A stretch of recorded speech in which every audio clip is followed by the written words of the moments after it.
എല്ലാവർക്കും നമസ്കാരം. ഇന്ന് ഞാൻ എത്തിയിരിക്കുന്നത് പാലാ ഗവൺമെന്റ് ജനറൽ ഹോസ്പിറ്റലിലാണ്. ക്യാൻസർ ചികിത്സയുടെ ഭാഗമായി മുടി കൊഴിയുമ്പോൾ ഉണ്ടാകുന്ന അവരുടെ മാനസികമായ പ്രയാസം നമുക്ക് ഊഹിച്ചെടുക്കാൻ പോലും കഴിയില്ല. അതിനാൽ തന്നെ ഞങ്ങളാൽ കഴിയുന്ന ഒരു സഹായമാണിത്. ഞങ്ങൾ മാത്രമല്ല, ഒരുപാട് ആൾക്കാരുണ്ടായിരുന്നു. അവരുടെ വർഷങ്ങൾ തോറുമുള്ള സ്വപ്നമായിരുന്നു ഇങ്ങനെ ഹെയർ ഡൊണേഷൻ ചെയ്യാനായിട്ട് ചെല്ലണമെന്ന്. ഞാനിപ്പം മുടി വെട്ടി, ഞാൻ മാത്രമല്ലായിരുന്നു, എൻ്റെ അമ്മയുണ്ടായിരുന്നു, ഞാനും അമ്മയായിരുന്നു കൊടുത്തത്. ഭയങ്കര സന്തോഷമാണ്. എന്ന് വെച്ചാൽ ഞാൻ ആർക്കാണ് കൊടുക്കുന്നത്, എവിടെയാണ് അത് എത്തുന്നത് എന്നൊന്നും എനിക്കറിയില്ല. പക്ഷെ ഒന്നും അറിയാം, ഇതൊരു ക്യാൻസർ പേഷ്യൻ്റ് ഒരു പുഞ്ചിരി നൽകാൻ കഴിയും.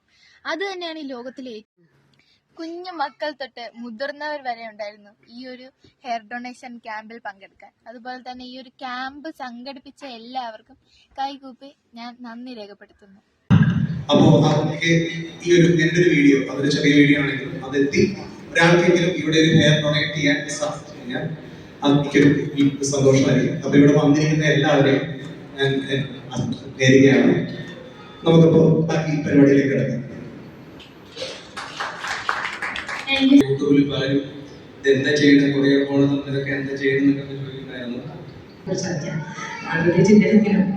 എല്ലാ തരത്തിലുള്ള ആശംസകൾ. ഒപ്പത്തിൽ ഇത് സോഷ്യൽ മീഡിയയിൽ അറിയിക്കാനായിട്ട് അദ്ദേഹം എടുക്കുന്ന എഫേർട്ട്, ദാറ്റ്സ് ടു നൈസ്. അതിന് അദ്ദേഹത്തിനും ആശംസയായിരുന്നു. ശബരിനാഥ് സാറ് ആശംസ, മാമിന് ആശംസ, എല്ലാവർക്കും ആശംസ. Thank you very much.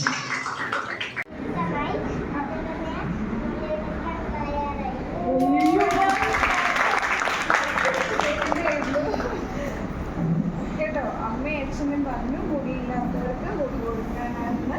അപ്പം ഞാൻ റെഡിയായി. ഞാൻ അവിടെ പറഞ്ഞു, ഇതവിടെ പറഞ്ഞ കേൾക്കാൻ നല്ല രസമായിരുന്നു. എനിക്ക് തന്നെ കേൾക്കണമായിരുന്നു അത് കൊടുക്കാൻ.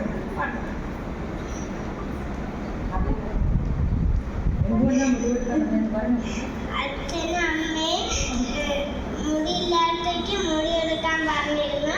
അപ്പം പറഞ്ഞപ്പോൾ എനിക്ക് ഇഷ്ടമായി.